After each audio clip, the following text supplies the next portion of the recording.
ஆசீர்வதிக்கப்பட்ட இந்த நல்ல நாளுக்காக நன்றி சொல்லுகிறோம். இப்பொழுதும் ஆண்டவரை துதிக்கிறோம். உடைய வார்த்தைக்கு நேராக நாங்கள் கடந்து வருகிறோம். எங்களுடைய இருதய அந்த கதவை நீங்கள் திறக்கும்படி நாங்கள் ஜெபிக்கிறோம். உடைய மனக்கண்களை திறந்தருளுவீராக. உடைய வார்த்தையை கொண்டு எங்களை திடப்படுத்தும், எங்களை தைரியப்படுத்தும், எங்களை விசுவாசத்தில் ஊண்டி தள்ளும்படி நாங்கள் ஜெபிக்கிறோம். தொடர்ந்து நீர் என்னோடும் எங்களோடும் நீங்கள் பேசுங்க. சபையை உயிர்மிச்சு உண்டாக்கும்படி நாங்கள் ஜெபிக்கிறோம். தொடர்ந்து உடைய நாமத்தை மையப்படுத்திடலாம். பெரிய காரியங்களை செய்யும். ஏசு ரத்தத்தால் ஜெபம் இயேசுவின் நாமத்தில் பிதாவே, ஆமென். அல்லேலூயா, அல்லேலூயா. ஒரு வசனத்தை நாம் வாசிக்கலாம். வேதம் சொல்லுகிறது, அப்ப ஆண்டவர் நமக்கு யார் இருந்தாலும் இல்லாவிட்டாலும் நமக்காக கர்த்தர் ஒருவர் இருக்கிறார். எத்தனை பேர் விசுவாசிக்கிறீங்க? அல்லேலூயா, அல்லேலூயா. ஆண்டவர் நமக்கு ஒருத்தர் இருக்கார். நமக்கு எல்லாராலும் கைவிடப்பட்ட நிலைமையில யார் எனக்கு உதவி செய்வார் இல்லையே அப்படின்னு சொல்லி ஒருவேளை அங்கலாய்ப்போடு வரலாம். ஆனால் ஆண்டவர் நமக்காக ஒருவர் இருக்கிறார். அவர்தான் கர்த்தர். அல்லேலூயா, அல்லேலூயா. நம்முடைய ஆண்டவர் எப்படிப்பட்டவர் அப்படின்னு சொன்னா வாசிக்கலாம். பிரசங்கியின் புத்தகம் 4ஆம் அதிகாரம். பிரசங்கியின் புத்தகம் 4ஆம் அதிகாரம் 1வது வசனத்தை நாம் எடுத்தவர்கள் வாசிக்கலாம். இதற்கு பின்பு சிந்தித்து பார்த்தேன், ஒடுக்கப்பட்டவர்களுடைய கண்ணீரை கண்டேன், அவர்களை தேற்றுவார் இல்லை. ஒடுக்குகிறவனின் பட்சத்தில் பலன் இருந்தது. அல்லேலூயா, அல்லேலூயா. இங்க சாலமோன் நாங்கள் சொல்லும் போது அவர் சொல்றாரு, அதாவது பிரசங்கி, உன்னத பாட்டு, நீதிமொழிகள் இதெல்லாம் சாலமோன் எழுதின பாடல்கள், கவிதைகள், பாடல்கள் வரிகளில் அது எழுதப்பட்டிருக்கிறது. ஆகவே சொன்னா இது சாலமோன் பிரசங்கியை எழுதுறாரு. அவர் பார்க்கும்போது சொல்றாரு, எல்லாம் மாயை, மனதுக்கு சஞ்சலமா இருக்குது, வானத்துக்கு கீழே பூமிக்கு மேலே எல்லாவற்றையும் நான் பார்க்கும்போது மாயம் மனதுக்கு சஞ்சலத்தை தான் உண்டாக்குறதுன்னு சொல்றாரு. ஆமென் சொல்லுங்க. அதனால இங்க சொல்றாரு, இதற்கு பின்பு நான், அவர் சொல்றாரு, வாசிக்கலாம்.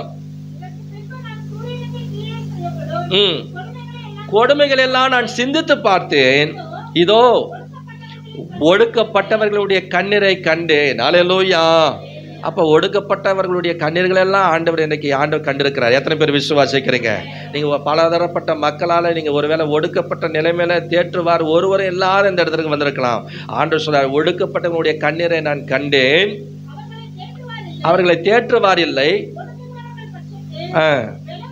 அப்ப ஒடுக்கப்பட்டவனுடைய கண்ணீரையும் கண்டன்னு சொல்றாரு. ஒடுக்கப்பட்டவர்களின் பட்சத்துல பலன் இருந்தது.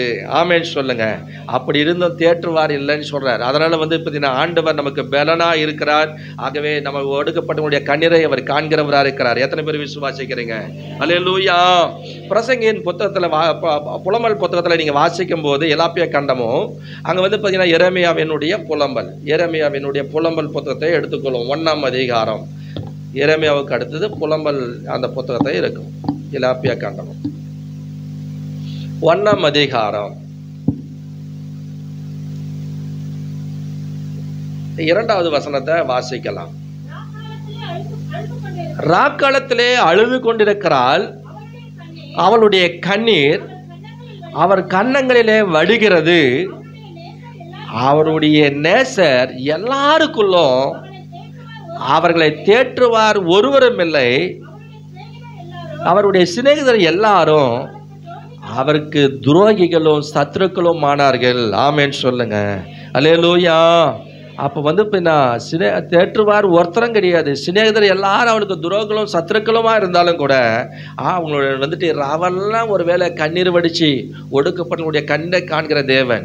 ஆகவே அவளுடைய அழுது கொண்டிருந்தாலும் அவளுடைய கண்ணீர் அவளுடைய கன்னத்துல வடிஞ்சு கொண்டிருக்கிறது.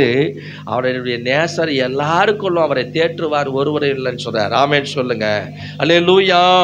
ஆகவே ஆண்டவர் அந்த 9வது வசனம்,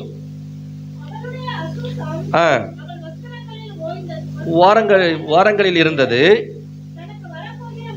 தனக்கு வரப்போகிற முடிவை நினையாதிருந்தால், ஆகையால் அதிசயமாய் தாழ்த்தப்பட்டு போனால், கர்த்தாவே என் சிறுமையை பாரும். அல்லேலூயா.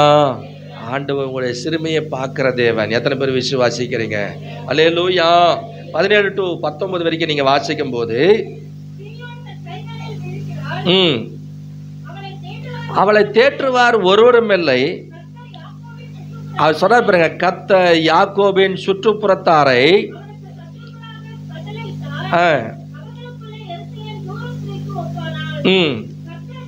கர்த்தர் நீதிபரர், அவருடைய வாக்குக்கு விரோதமாய் நான் எழும்பினேன். ஜனங்களே, நீங்கள் எல்லாரும் இதை கேட்டு என் துக்கத்தை பாருங்கள். என் கன்னிகைகளும் என் வாலிபரும். அல்லேலூயா.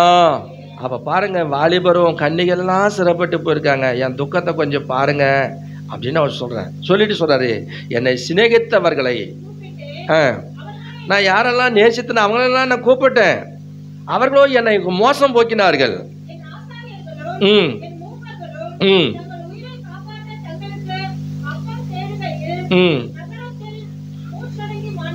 அல்லேலூயா.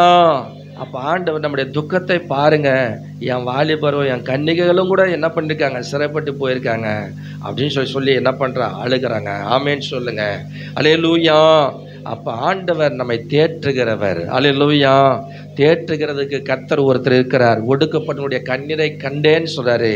அந்த ஒடுக்கப்பட்டவன் பட்சத்துல என் பலன் இருக்குதுன்னு சொல்றாரு. அதனால என் சிநேகிதரும் என் நண்பர்களும் எல்லாரும் எனக்கு விரோதிகளாக ஆயிட்டாங்க அப்படின்னு சொல்றாங்க. ஆனாலும் கூட கர்த்தர் நம்மை தேற்றுகிற தேவனாக இருக்கிறார். அல்லேலூயா. இன்னைக்கு ஒருவேளை உங்க வாழ்க்கையில் அப்படிப்பட்ட காரியங்கள் ஒருவேளை நடந்திருக்கலாம். தேற்றுகிறதுக்கு ஒருத்தருமே இல்லைன்னு சொல்லி ஒருவேளை நினைக்கலாம். ஏசாயா 66 அதிகாரத்துல 13வது வசனத்தை நீங்க வாசித்தீங்கன்னா, ஏசாயா தீர்க்கதரிசன புத்தகம் 66 அதிகாரம் 13வது வசனத்தை வாசிக்கலாம். ஒருவனை அவன் தாய் தேற்றுவதை போல நான் உங்களை தேற்றுவேன். அல்லேலூயா. நீங்கள் எருசலேமில் தேற்றப்படுவீர்கள். அப்ப ஒருவனை அவன் தாய் தேற்றதை போல நான் உங்களை தேற்றுகிறேன்னு சொல்றார். ஆமேன்னு சொல்லுங்க. இந்த உலகத்துல நண்பர்கள், நம்ம நேசிக்கிற மக்கள் எல்லாம் நம்மளை கைவிட்டு நமக்கு ஆறுதல் சொல்லாத போனாலும் கூட ஆண்டவர் நம்மை தேற்றுகிறவராக இருக்கிறார். எப்படி தேற்றுகிறார்? ஒரு தாய் தேற்றுவதை போல நான் உங்களை தேற்றுகிறேன்னு சொல்றார். அல்லேலூயா. அல்லேலூயா. சங்கீதம் 49வது சங்கீதத்துல நீங்க வாசித்தீங்கன்னா, 94வது சங்கீதம், சங்கீதம் 94வது சங்கீதம், அங்க 19வது வசனத்தை நீங்க வாசித்தீங்கன்னா, அங்க சொல்றாரு பாருங்க, வாசிக்கலாம். என் உள்ளத்தில் விசாரங்கள் பெருகுகையில் உம்முடைய ஆறுதல்கள் என் ஆத்துமாவை தேற்றுகிறது. ஆமேன்னு சொல்லுங்க. இங்க தாவீது பக்தன் நல்லா சொல்றாரு, என் உள்ளத்துல விசாரங்கள் எவ்வளோ வேதனைகள் பெருகிட்டு இருந்தாலும், ஆனா கர்த்தாவே நீங்க உம்முடைய ஆறுதலான வார்த்தைகள் மூலமா என் ஆத்துமாவை தேற்றுகிறதுன்னு சொல்றாரு. அல்லேலூயா. அப்ப நம்முடைய ஆறுதல்களை நம்முடைய ஆத்துமாவை தேற்றுகிறது. அப்ப ஆண்டவர் நம்மை தேற்றுகிறவர். அல்லேலூயா. தேற்றுகிற கர்த்தர் ஒருத்தர் நமக்காக இருக்கிறார். எத்தனை பேர் விசுவாசிக்கிறீங்க? அல்லேலூயா. சங்கீதம் 142வது சங்கீதத்தை நீங்க வாசித்தீங்கன்னா, சங்கீதம் 142வது சங்கீதம், சங்கீதம் 142 அங்க 4வது வசனத்தை நீங்க வாசித்தீங்கன்னா, வலதுபுறமாய் கண்ணோக்கி பாரும், என்னை அறிவார் ஒருவரும் இல்லை, எனக்கு அடைக்கலம் இல்லாமற் போயிட்டு. அல்லேலூயா. அப்ப விசாரிப்பு இருக்கு. ஆத்மாவை விசாரிக்கிறதுக்கு ஒருத்தரமே கிடையாதுன்றார். மனிதன் உலகம் முழுவதும் ஆதாயப்படுத்தி கொண்டாலும் தன் ஆத்மாவை நஷ்டப்படுத்தின அவனுக்கு லாபம் என்னன்றார். ஆமேன்னு சொல்லுங்க. அவர் சொல்றாரு, வலதுபுறமாய் கண்ணோக்கி பாரும், என்னை அறிவார் ஒருவரும் இல்லை, எனக்கு அடைக்கலம் இல்லாம போயிட்டு என் ஆத்மா விசாரிப்பறதுக்கு ஒருத்தரும் கிடையாதுன்றார். நம்முடைய ஆத்மாவை விசாரிக்கிறதுக்கு ஒருத்தர் இருக்கிறார். ஆமேன்னு சொல்லுங்க. நம்ம தேட்டுக்கிறதுக்கு ஒருத்தர் இருக்காரு, நம்ம விசாரிக்கிறதுக்கு கர்த்தர் ஒருத்தர் இருக்காரு. அல்லேலூயா. அல்லேலூயா. அங்க சொல்றாரு, பேதுரு சொல்றாரு, 1 பேதுரு 5:7 வாசிக்கிறோம், நான் உங்களை விசாரிக்கிறவர் ஆனபடியால் உங்க கவலை எல்லாம் என் மேல வச்சிடுங்கன்னு சொல்றார். ஆமேன்னு சொல்லுங்க. அப்ப நம்மை விசாரிக்க யார் விசாரித்தாலும் விசாரிக்காவிட்டாலும் கர்த்தர் நம்மை விசாரிக்கிறவராக இருக்கிறார். அல்லேலூயா. சங்கீதம் 68வது சங்கீதத்துல 5வது வசனத்தை நீங்க வாசித்தீங்கன்னா, சங்கீதம் 68வது சங்கீதம்,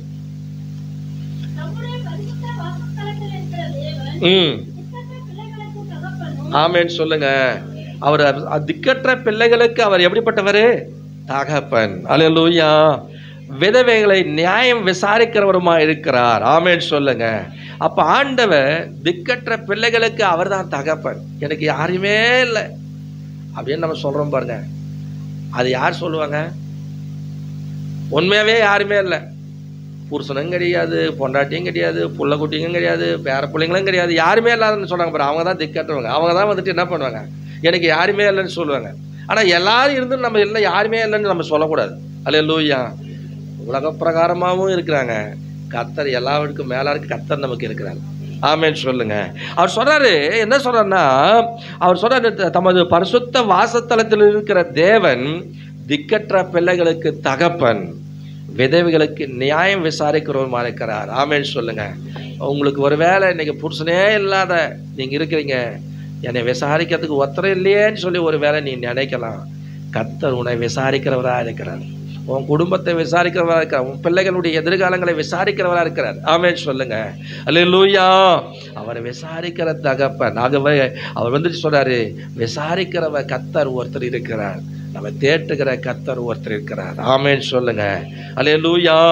சங்கீதம் 14வது சங்கீதத்தை நீங்க வாசித்தீங்கன்னா, சங்கீதம் 14வது சங்கீதம் 14 14வது சங்கீதத்துல வாசிக்கும் போது அங்க என்ன சொல்ற, 3வது வசனம்,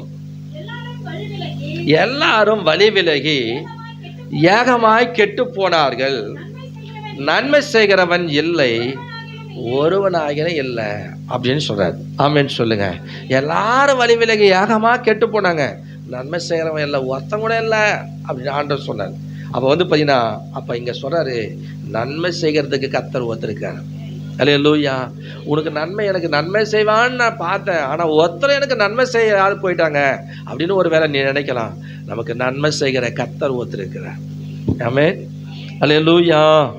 அதனால நன்மை செய்கிறவன் இல்லையா, ஒருவனாகலன்றார். ஆனால் நமக்கு நன்மை செய்கிறதுக்கு கர்த்தர் ஒருத்தருக்கார். ஆமென். அப்போஸ்தலர் 10:38 சொல்றாரு, நசரனாகிய இயேசுவை தேவன் பரிசுத்த ஆவியினாலும் வல்லமையினாலும் அபிஷேகம் பண்ணினார், பிசாசின் வல்லமையில அகப்பட்ட யாவரையும் அவர் குணமாக்குறவராகவும் நன்மை செய்கிறவராகவும் சுற்றி திரிந்தார். அல்லேலூயா. அவர் நன்மை செய்யறது அவருடைய வேலையா இருந்துச்சு. அவருடைய பிள்ளைகளாகிய நாமும் முடிஞ்ச மட்டும் நம்மளால நன்மை செய்கிறவங்களா நம்ம வாழணும். ஆமேன்னு சொல்லுங்க. கையில உயர்த்தி அல்லேலூயா சொல்லுவோமா. அல்லேலூயா. அப்ப நன்மை செய்கிறவரா ஒருத்தர் இருக்கிறார் நமக்கு ஆண்டவர். லூக்கா 6:35 நீங்க வாசித்தீங்கன்னா, லூக்கா எழுதின சுவிசேஷ புத்தகம் 6ஆம் அதிகாரம் 35வது வசனம்.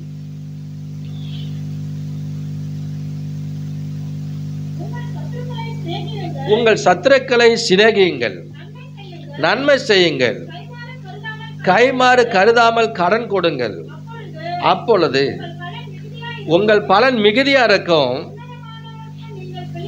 உன்னதமானவருக்கு நீங்க பிள்ளைகளா இருப்பீர்கள், அவர் நன்றி அறியாதவர்களுக்கும். ஆமேன்னு சொல்லுங்க. அல்லேலூயா. நம்முடைய ஆண்டவர் எப்படிப்பட்டவருங்க? அவர் சொல்றாரு, சத்துருக்களை கூட சிநேகிங்க, அவங்களுக்கு நன்மை செய்யுங்க.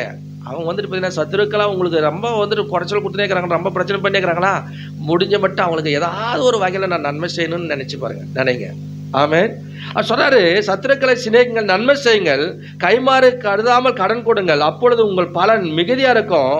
நம்ம அப்படி வந்து செயல்படும் போது உன்னதமானவருக்கே நம்ம யாரா இருக்குமா, பிள்ளைகளா நம்ம இருப்போமா. அல்லேலூயா. அவர் நன்றி அறியாதவர்களுக்கும் துரோகிகளுக்கு கூட நன்மை செய்கிறார்னா, நம்ம வந்துட்டு நன்மை செய்கிறவனா நம்மளும் இருக்கணும்ல. ஆமேன்னு சொல்லுங்க. எத்தனை பேர் விசுவாசிக்கிறீங்க? அல்லேலூயா. அவன் நன்மை செய்வதற்கு கர்த்தர் ஒருத்தர் இருக்கிறாரு.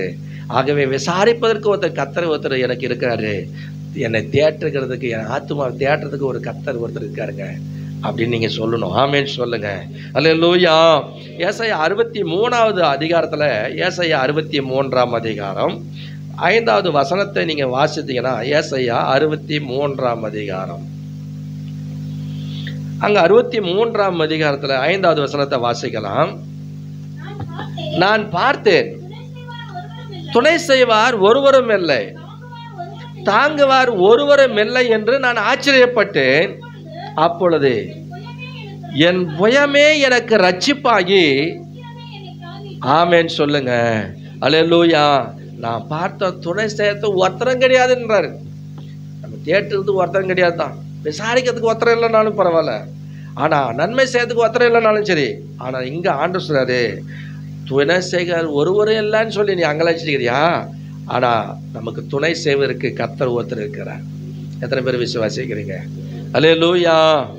அவர் இருந்தா போதுங்க, எல்லாம் வந்துடும். ஆமே. இந்த உலகத்தில் எது இருக்குதோ இல்லையோ, கர்த்தர் நமக்கு இருந்தால் போதும்.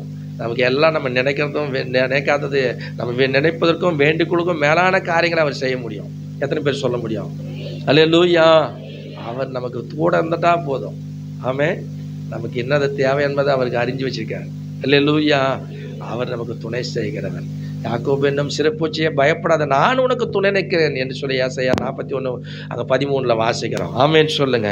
அப்போ ஆண்டவர் நம்ம துணை செய்கிறவர். ஆமேன்.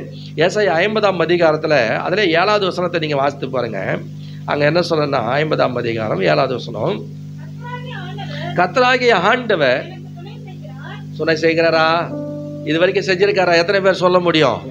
அல்லேலூயா, அல்லேலூயா. இப்போ நான் ஜெபம் பண்ண எங்க சாட்சி சொன்னாலும் எங்க பின்னாடி இந்த வாரம் அப்படியே நான் ஜெபம் பண்ணேன், எனக்கு ஆண்டவர் துணை செஞ்சா, என் தேவையில செஞ்சுட்டாரு. எங்க சொன்னவங்க ஆளு காணோம்.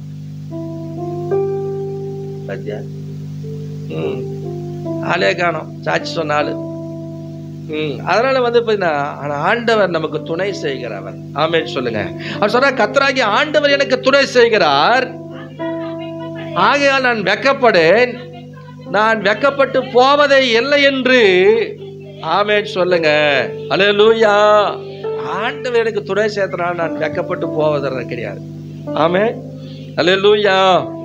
ஆண்டவர் சங்கீதம் 46:1 சொல்றாரு, கர்த்தர் நமக்கு எப்படிப்பட்டவராக இருக்கிறாராம். வாசிக்கலாம். சங்கீதம் 46வது சங்கீதத்துல 1வது வசனம் சொல்லுது,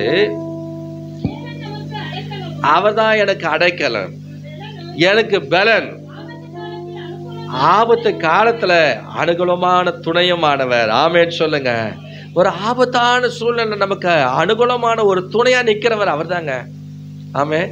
எல்லா மனுஷரும் கைவிட்டலாம், அந்த ஆபத்து நேரத்துல நமக்கு துணையா நிக்கிறவர் கர்த்தர் தான். எத்தனை பேர் சொல்ல முடியும் உண்மையா? அல்லேலூயா. ஆபத்து காலத்துல துணை செய்கிறவர், துணையுமானவர். ஆமேன்னு சொல்லுங்க. அதனால வந்து சொல்றாரு, எனக்கு துணை செய்கிறவர் ஒருவரே இல்லைன்னு சொல்லி நினைக்கலாம். நமக்கு துணை செய்கிறதுக்கு கர்த்தர் ஒருத்தர் இருக்கிறார். ஆமேன்னு சொல்லுங்க. எனக்கு நன்மை செய்கிறதுக்கு கர்த்தர் ஒருத்தர் இருக்கிறார், என்னை தேட்டுக்கிறதுக்கு கர்த்தர் ஒருத்தர் இருக்கிறார், என்னை விசாரிப்பதற்கு கர்த்தர் ஒருத்தர் இருக்கிறார். ஆமேன்னு சொல்லுங்க. அல்லேலூயா. என்னை பரிதபிக்கிறதுக்கு வாசிக்கலாம். சங்கீதம் 69வது சங்கீதத்துல நீங்க வாசித்தீங்கன்னா, சங்கீதம் 69வது சங்கீதம் அங்க வந்து வாசித்தீங்கன்னா 20வது வசனம், நிந்தை என் இருதயத்தை பிளந்தது, நான் மிகவும் வேதனைப்படுகிறேன், எனக்காக பரிதபிக்கிறவன் உண்டோ என்று காத்திருந்தேன், ஒருவனும் இல்லை, தேட்டுகிறவர்களுக்கு நான் காத்திருந்தேன், ஒருத்தனும் காணோம். ஆமே. தேட்டுறதுக்கு காத்திருந்தேன், ஒருத்தனும் இல்லை. ஆனா எனக்காக பரிதவிக்கிற ஒருத்தர் இருப்பானான்னு சொல்லி பார்த்தா ஒருத்தனும் இல்லை. என் இருதயம் அதனால எப்படி இருந்தது? எந்த என் இருதயத்தை பிளந்தது, நான் மிகவும் வேதனைப்படுகிறேன்னு சொல்லி ஒரு வேலை உன் இருதயத்துல வேதனையோடு ஒரு வேலை கண்ணீரோடு இருக்கலாம். அந்த இடத்துல ஆண்டவர் உனக்கு வந்து உனக்காக பரிதவிக்கிறதுக்காக ஒருத்தர் கர்த்தர் ஒருத்தர் இருக்கிறார். ஆமேன்னு சொல்லுங்க. அல்லேலூயா. உன் கஷ்டத்துல, உன்னுடைய நெருக்கத்துல, உன் பாடுகளில், உன் சோதனைகள்ல கர்த்தர் உனக்காக பரிதவிக்கிறவர் ஒருத்தர் இருக்காருங்க. ஆமேன்னு சொல்லுங்க. ஆகவே ஆண்டவர் வேதம் சொல்லுகிறது, சங்கீதம் 135வது சங்கீதம் 14வது வசனத்துல நீங்க வாசித்தீங்கன்னா, சங்கீதம் 135வது சங்கீதம், சங்கீதம் 135 வாசிக்கலாம். 14வது வசனம்,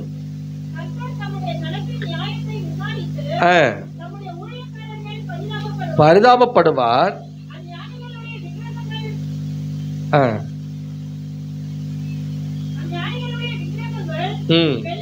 வெள்ளியும் பொண்ணும் கைவேலையுமா இருக்கிறது.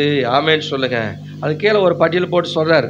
அது காது இருந்தும் கண் இருந்தும் கேட்காது, காது இருந்தும் என்ன பண்ண கேளாது, கண் இருந்தும் பார்க்காது, காணாது, அப்படி அதை பண்ணுகிறவங்களும் அதை நம்புறவங்களும் அதை போலவே இருப்பாங்க அப்படின்னு சொல்லி சொல்றாரு. ஆமேன்னு சொல்லுங்க. அப்ப கர்த்தர் தம்முடைய ஜனத்தை நியாயம் விசாரித்து ஊழியக்காரன் மேலேயும் பரிதாபப்படுகிறவராம். ஆமேன்னு சொல்லுங்க. அல்லேலூயா. அப்ப ஆண்டவர் நமக்காக பரிதபிக்கிறவர் நமக்கு ஒருவர் இருக்கிறார். எத்தனை பேர் விசுவாசிக்கிறீங்க? அல்லேலூயா. ஏசாயா 59ஆம் அதிகாரத்துல, ஏசாயா 59ஆம் அதிகாரம் அங்க 59ஆம் அதிகாரத்துல 16வது வசனத்தை நீங்க வாசித்தீங்கன்னா, 59:16, ஒருவரும் இல்லை என்று கண்டு அல்லேலூயா. ஒருத்தரும் இல்லை என்று கண்டு விண்ணப்பம் பண்ணுகிறவன் இல்லை என்று ஆச்சரியப்பட்டாராம். நம்ம எல்லா காரியங்களுக்காக நமக்காக ஒருவேளை எனக்காக ஜெபம் பண்ணுறதுக்கு ஒருத்தர் இருக்கிறாங்களான்னு சொல்லி நம்ம நினைச்சா ஒருத்தரை இல்லைன்னு சொல்லி ஒருவேளை நம்ம நினைக்கலாம். அதனால சொல்றாரு, விண்ணப்பம் பண்ணுகிறவன் இல்லை என்று ஆச்சரியப்பட்டார். ஆதலால் அவருடைய புயமே அவருக்கு ரட்சிப்பாகி. ஆமேன்னு சொல்லுங்க. அல்லேலூயா. அப்ப ஆண்டவர் ஒருவனே இல்லாத இருக்கும்போது நமக்காக விண்ணப்பம் செய்கிறவராகவும் ஒருத்தர் இருக்கிறாரு.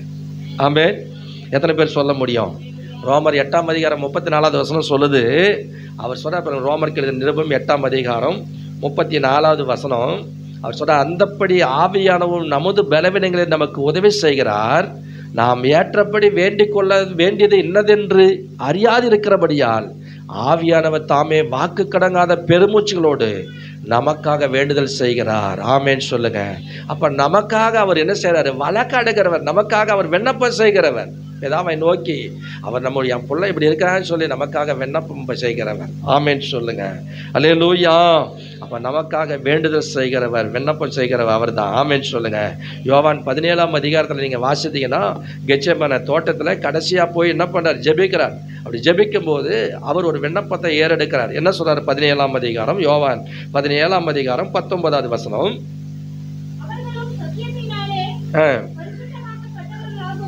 அவர்களை சத்தியத்தினாலே பரிசுத்தம் ஆகும்படி. 1வது வசனம் படி. வானத்துக்கு நேராக ஏறெடுத்து என்னதை சொன்ன முடிச்சாரு சொல்லிட்டு அப்புறம் வானத்துக்கு நேராக அவர் கண்களை ஏறடிச்சாராம். அவர் சொன்னார், அது 16, 13, 33 சொல்றார், என்னிடத்திலே உங்களுக்கு சமாதானம் உண்டாயிருக்கும் பொருட்டு இவைகளை உங்களுக்கு சொன்னேன். உலகத்தில் உங்களுக்கு உபத்திரம் உண்டு, திடன் கொள்ளுங்கள். ஆனால் திடன் கொள்ளுங்க, நான் உலகத்தை ஜெயித்தேன் என்றார். ஆமேன்னு சொல்லுங்க.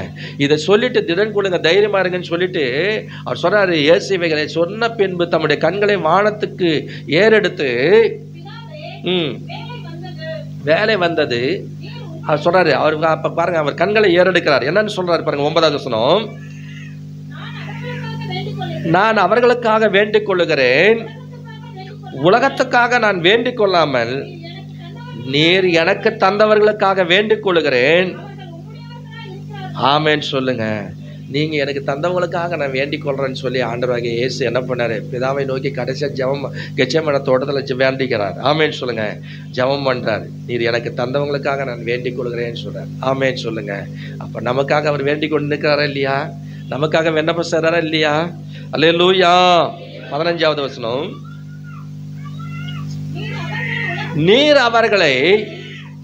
அவர்களை உலகத்திலிருந்து எடுத்துக் கொள்ளும்படி நான் வேண்டிக் கொள்ளாமல் நீர் அவர்களை தீமை நின்று காக்கும்படி வேண்டிக் கொள்ளுகிறேன். அல்லேலூயா. நீர் அவர்களை உலகத்திலிருந்து எடுத்துக்கொள்ளும்படிக்கு நான் வேண்டிக் கொள்ள, அவங்கள இப்பவே நான் எடுத்துக்கிறேங்க அப்படின்னு சொல்லி நான் கேட்கல. ஆமே. அகஸ்டின் ஜெபக்குமார் வந்துட்டு பார்த்தீங்கன்னா பீகாரில் ஒரு பெரிய ஊழியக்காரர். இங்கே தமிழ்நாட்டில் எப்படி மோகன் சிலாஸ் சொல்லுவாங்களோ அது போல் பீகாரில் வந்து அகஸ்டின் ஜெபக்குமார்னா அங்கே தெரியாதவங்க இருக்க மாட்டாங்க. அந்த அளவுக்கு ஒரு ஃபேமஸான ஒரு மனிதன். அவர் ஒரு முறை சேலத்துக்கு வந்துடுறான். அப்போ சேலத்துக்கு வந்த உடனே அவர் வந்து பார்த்தீங்கன்னா ஒரு வீட்டில் என்ன பண்ணாங்க, மீட்டிங்கெல்லாம் முடிச்ச உடனே வீட்டில் சாப்பாடு போகிறதுக்கு கூப்பிட்டாங்க. அந்த வீட்டில் ஒழுங்குபடுத்திருந்தாங்க. அந்த வீட்டுக்கு அவர் சொன்ன ஒரு சாட்சி ஒரு முறை அவர் வீட்டுக்கு போயிருந்தாராம். வீட்டுக்கு போயிட்டு அப்புறம் சாப்பாடெல்லாம் கொடுத்துட்டு பிறகு உடனே அப்புறம் கடைசியாக அவர் ஜெபம் பண்ணலான்னு சொல்லி ஜெபம் பண்ணும்போது அவங்க பேரன்மார் எல்லாரும் அவங்க வந்துட்டு என்ன பண்ணாங்களாம், அவங்க மகன் வந்துட்டு என்ன சொன்னாங்களாம், அம்மா வந்து ரொம்ப வயசாயிடுச்சு, அதனால் அவங்கள எடுத்துக்கணும், சீக்கிரமாக எடுத்துக்கணும்னு சொல்லி ஜெபம் பண்ணுங்க அப்படின்னு சொன்னாங்களாம். ஆமே. அல்லேலூயா. என்னத்துக்கு ஜெபம் பண்ண சொன்னாங்க? கொஞ்ச காலம் இருக்கட்டும், கொஞ்சம் ஆதரவாக இருக்கட்டும்னு சொல்லி ஜெபம் பண்ணுறது தான் ஒரு ஜெபம். அதுதான் கேட்பாங்க. இவங்களை எடுத்துக்கிட்டு ஜெபம் பண்ணுங்க அப்படின்னாங்களாம். ஆமே.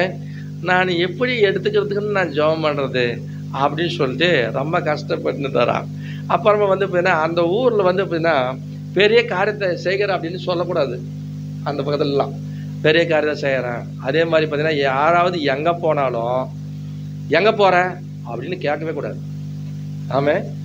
ஒரு கல்யாணத்துக்கு போனாலும் சரி, ஏதாவது எங்கே போனாலும் சரி, யாரானாலும் சரி, எங்கள் ஊர்லலாம் அப்படி தான். இங்கே கூட நீங்கள் என்ன பண்ணுறீங்க, என்னை கூட நிறைய பேர் கேட்டுறீங்க, ஊழியக்காரர் எங்கே போவார், ஊழியத்துக்கு போவார், ஊழியத்துக்கு ஐயா எங்கே போகிறீங்கய்யா அப்படி கேட்கறது. எங்கள் ஊர் பக்கம் தவுளே திரும்பி போயிடும். ஆமாம், எங்கே போகிறேன்னு கேட்கக்கூடாது. அதனால் வந்து பார்த்தீங்கன்னா அப்படி அங்கே கேட்பாங்க. அதே மாதிரி வந்து பார்த்தீங்கன்னா பெரிய காரியத்தை செய்யுங்க ஆண்டவரே அப்படி சொல்லி அவங்க சொல்லக்கூடாதாங்க. சில நேரத்தில் அப்படி சொன்னாங்கன்னாவே அவங்க வந்து என்ன பண்ணுவாங்க, பெரிய காரியம்னா எது தெரியுமா, டெத்து தான் பெரிய காரியம் அப்படின்னு நினச்சிடுவாங்க. ஆமாம், அப்போ அப்படி வந்துட்டு நினைப்பாங்க. இவர் வந்து என்ன பண்ணிக்கிறாரு, உடனே ஜெபம் பண்ணி சொன்னாங்க. அந்த அம்மாவுக்கு வாயாவுக்காக ரொம்ப வயசாயிடுச்சு, அவங்களுக்காக எடுத்துக்கணும்னு ஜெபம் பண்ணுங்க அப்படின்னாங்க. இவர் என்னன்னா எடுத்துக்கணும், நம்ம இது வரைக்கும் எங்கேயுமே நம்ம ஜெபம் பண்ணுறதில்ல, இப்போ இவர் எடுத்துக்கணும்னு சொல்லி ஜெபம் பண்ணுறாங்கன்னு சொல்லிட்டு எடுத்து சொல்கிறாங்கன்னா நான் என்ன பண்ணுறதுன்னு சொல்லிட்டு அவர் பொதுவாக வந்து என்ன பண்ணுறாரு, அப்படி ஜெபம் பண்ணும்போது ஆண்டவரே நீங்களே பெரியவர், பெரிய காரியங்களை செய்யணும்னு சொல்லி முடிச்சுட்டு வந்துட்டாரா. இவர் சொல்லிட்டு என்ன பண்ணிட்டாரு, போயிட்டாரு. அதுக்கு பிறகு வந்து பார்த்தீங்கன்னா அதுக்கு அடுத்தது அவங்களுக்கு ஒரு ஆறுதல். அப்போ ஆண்டவர் ஐயா ஜெபம் பண்ணிட்டாரு, பெரிய காரியங்களை செய்யுங்கன்னு சொல்லிட்டாரு. அதனால பெரியவர் ஆண்டவர் நீங்கள் பெரிய காரியங்களை செய்யுங்கன்னு சொல்லிட்டாரு, சீக்கிரமாக ஆயா செத்து போகிறாங்க. இவங்களுக்குள்ள ஒரு முடிவு பண்ணிட்டாங்களாம். கடைசியாக வந்து இப்போ நான் அவர் கொஞ்சம் தூரம் தான் போனாராம். ஃபோன் பண்ணி ஐயா நீங்கள் ஜெபம் பண்ண மாதிரியே ஐயா எங்கள் பாட்டி மாதிரி செத்துட்டா கேட்டாங்களாம். அல்லேலூயா. அப்போ அந்த மாதிரி என்ன பண்ணுறாங்க, ஜெபம் பண்ணுறதுக்கு வந்துட்டு இப்போ நான் அதான் ஆண்டவர் சொல்கிறாரு, பிதாவை நோக்கி அவர் ஜெபம் பண்ணும் போது சொல்கிறாரு, நீர் அவர்களை உலகத்திலிருந்து எடுத்துக்கொள்ளும்படி நான் வேண்டிக் கொள்ளப்பா. ஆமென். நீர் அவர்களை தீமன் என்று காக்கும்படி வேண்டிக் கொள்கிறேன். அல்லேலூயா. இந்த உலகத்தில் இருக்கிற நாட்கள் வரைக்கும் தீமன் என்று காத்து கொள்ளுங்கப்பா அப்படின்னு அவர் ஜெபம் பண்ணறா. ஆமென். அல்லேலூயா. 20வது வசனம், நான் இவர்களுக்காக வேண்டிக் கொள்கிறதும் அல்லாமல் இவர்களுடைய வார்த்தையினால் என்னை விசுவாசிக்கிறவர்களுக்காகவும். ஆமென் சொல்லுங்க. அல்லேலூயா. இவர்களுக்காக நான் வேண்டிக் கொள்வது மாத்திரமல்ல, இவர்களுடைய வார்த்தையினால என்னை விசுவாசிக்கிறதுக்காகவும் நான் வேண்டிக் கொள்கிறேன். ஆமென் சொல்லுங்க. அப்போ அந்த வார்த்தையின் மீது நம்ம விசுவாசம் வைக்கும் போது அந்த வார்த்தையின் மீது ஆண்டவர் என்ன பண்ணுவார், அதுக்காகவும் நமக்கு ஜெபிக்கிறாராம். ஆமென். அப்போ ஆண்டவர் நமக்கு விண்ணப்பம் பண்ணுவதற்கு ஒருத்தர் இருக்கார், நம்மை துணை செய்கிறதுக்கு ஒருத்தர் இருக்கிறார், நமக்காக பரிந்து பேசுகிறதுக்கு ஒருத்தர் இருக்கார், பரிதவிக்கிறதுக்கு நன்மை செய்கிறதுக்கு ஒருத்தர் இருக்கிறார், நம்மை தேட்டுகிறதுக்கு ஒருவர் இருக்கிறார், நம்மை விசாரிக்கிறதுக்கு கர்த்தர் ஒருத்தர் இருக்கிறார். ஆமென் சொல்லுங்க. அல்லேலூயா, அல்லேலூயா. அதனால வந்துட்டு இப்போ நான் கடைசியாக ஒரு வார்த்தை வாசிக்கலாம். எசேக்கியேல் 22ஆம் அதிகாரம், எசேக்கியேல் 22ஆம் அதிகாரம் 30வது வசனத்தை வாசிக்கலாம். 22ஆம் அதிகாரம் 30வது வசனம். நான் தேசத்தை அழிக்காதபடிக்கு திறப்பிலே நிற்கவும் சுவரை அடைக்கும் தக்கதாக ஒரு மனுஷனை நான் தேடினேன், ஒருத்தனமே காணன்றார். எல்லாத்துக்குமே ஒருத்தமே இல்லைன்னு சொல்றாரு ஆண்டவர். ஆமென். அல்லேலூயா. அந்த ஒருத்தன் நாங்கள் இறப்பா அப்படின்னு சொல்லி அவர் பட்சத்தில் நம்ம நிற்கிறோம். ஆமென் சொல்லுங்க. அல்லேலூயா. ஒரு பெரிய பாறாங்கல், அவ்வளோ பாறாங்கலை தூக்கி தலைமையில வச்சுன்னுக்கிறாரு இப்போ ஆண்டவர். அந்த பாரத்தை வந்து அப்படியே தலைமையில வச்சுனே நின்றுக்கிறாரு. நம்ம கெட்ட நின்று அப்படியே ரொம்ப வலிக்குதாங்கய்யா, ரொம்ப கஷ்டமாக்குதா உங்களுக்கு அப்படின்னு அப்படி நம்ம பார்த்துடக்கூடாது, அதை இறக்கி வைக்கிறதுக்கு உதவி செய்யணும். ஆமென் சொல்லுங்க.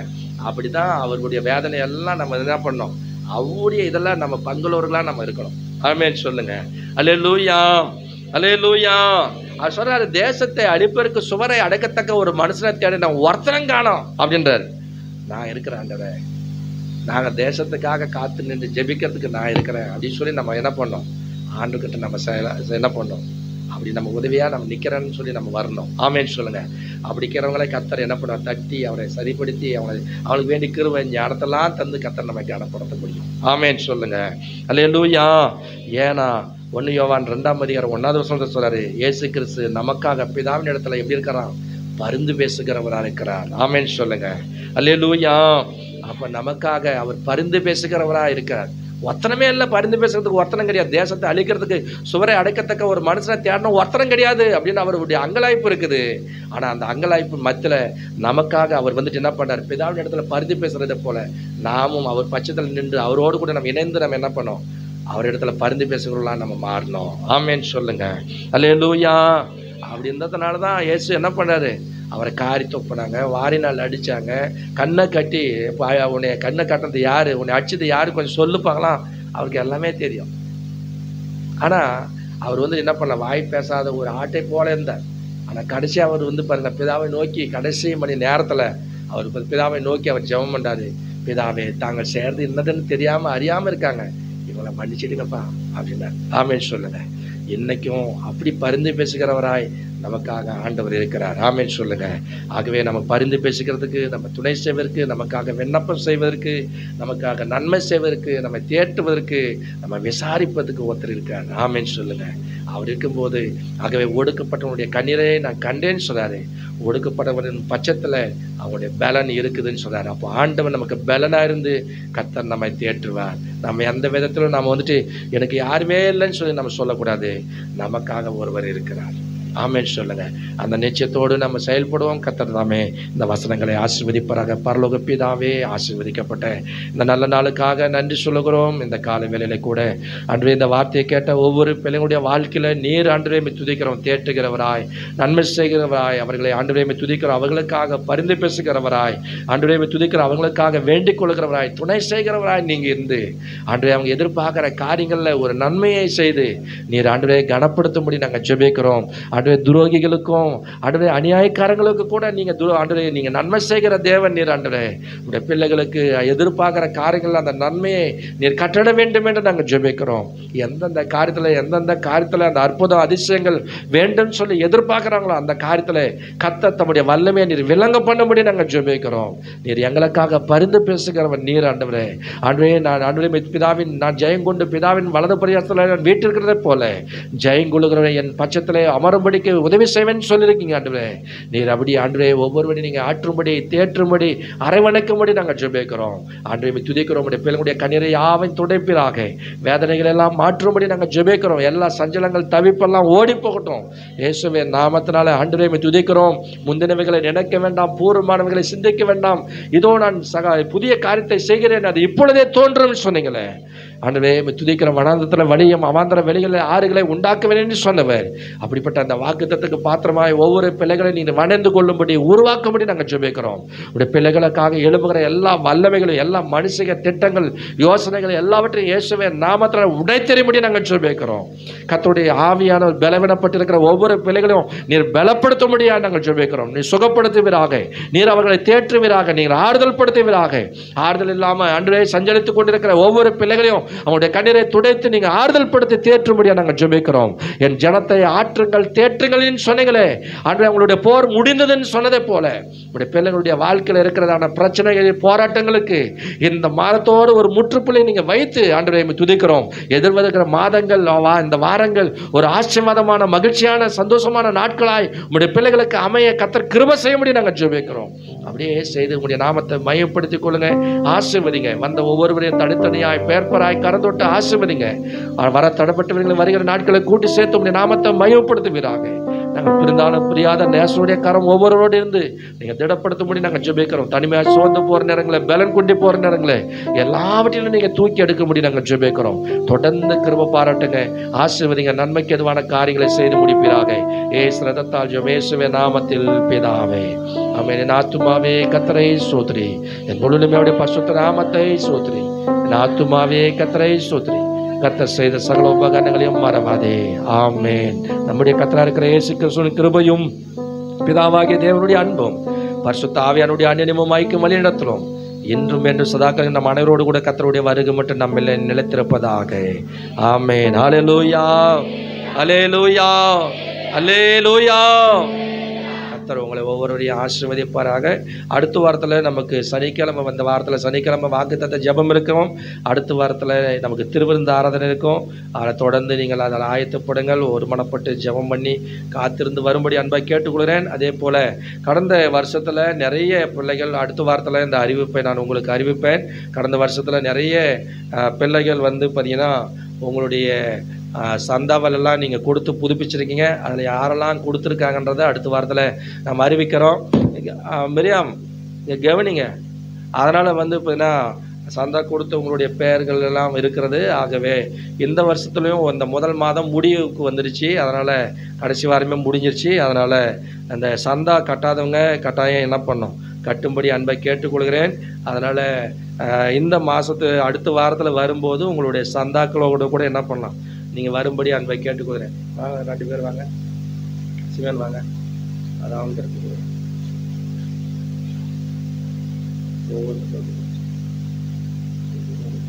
பேர் எழுதலை. அவங்க பேரை நீங்கள் எழுதிக்கிங்க வேணாம்.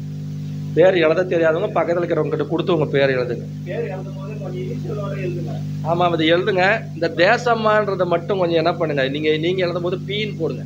பொன்னுசாமிக்கு பி, சரியா? அப்படி போடுங்க. இல்லைன்னா தேசம்மாள் பொன்னுசாமினே எழுதுங்க, ஒன்றும் தப்பு இல்லை. ஏன்னா தேசம்மான்னு வந்துட்டு பார்த்தீங்கன்னா கா